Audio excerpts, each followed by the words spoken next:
ఎడారిలో సెలయేర్లు. సెప్టెంబర్ 19వ తేదీ కొరకు వ్రాయబడిన ఈ భాగాన్ని మీకు చదివి వినిపిస్తున్నది సహోదరుడు పాల్ సుందరం. నా తండ్రి వ్యవసాయకుడు.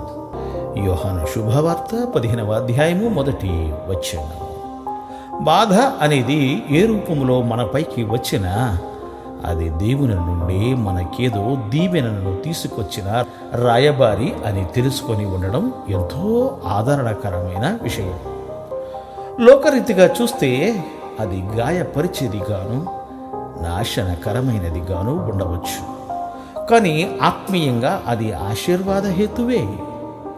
మనకు గతంలో లభించిన అనేకమైన దీవెనలు బాధల ద్వారా, ఆవేదనల ద్వారా కలిగినవే. ప్రపంచం పొందిన అత్యంత విలువైన బహుమానం పాప విముక్తి. ఇది ఒక మనిషి పొందిన ఘోర శ్రమ, వేదనల మూలంగా కలిగిందన్న విషయాన్ని మర్చిపోకూడదు. మన పైకి వచ్చే ప్రతి కత్తిరింపులోనూ మన కొమ్మలు, ఆకులు ఆ పదునైన కత్తి దెబ్బలకు తెగిపడినప్పుడు ఈ మాట జ్ఞాపకం ఉంచుకుంటే మనకు ఆదరణ కలుగుతుంది. నా తండ్రి వ్యవసాయకుడు అని. డాక్టర్ విన్సెంట్ ఒకసారి ఒక ద్రాక్ష తోటకు వెళ్ళాడు. అక్కడ నోరూరించే ద్రాక్షలు అన్ని వైపులా గుత్తులు గుత్తులుగా వేలాడుతున్నాయి. ఆ తోట యజమాని అన్నాడు, నేను నియమించిన క్రొత్త తోటమాలి పనిలో చేరగానే ఖచ్చితంగా చెప్పేశాడు. ఉన్న ద్రాక్ష మొక్కలన్నింటినీ కాండాలు మాత్రం మిగిలేలా నరకడానికి అనుమతి ఇయ్యకపోతే తాను అసలు నా దగ్గర పనిలో చేరడమే కుదరదని. దానికి నేను ఒప్పుకున్నాను.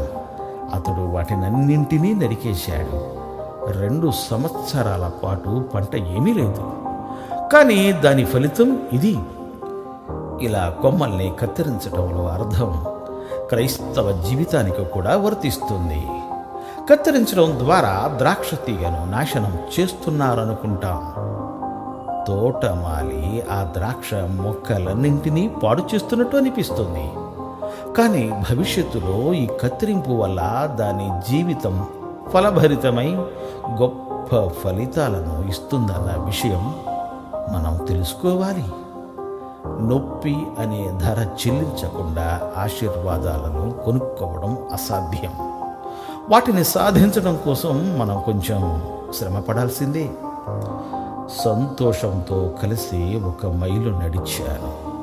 చాలా మాటలు ఆవిడ మాట్లాడింది. వాటి వల్ల నాకేమీ ఫలితం కనిపించలేదు. ఉన్నవాడిని అలా ఉన్నట్టే మిగిలాను.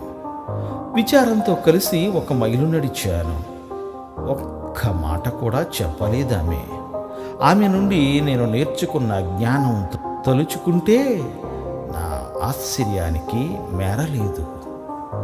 దేవుడు మిమ్ము దీవించుగాక. ఆమెన్. ఆమెన్.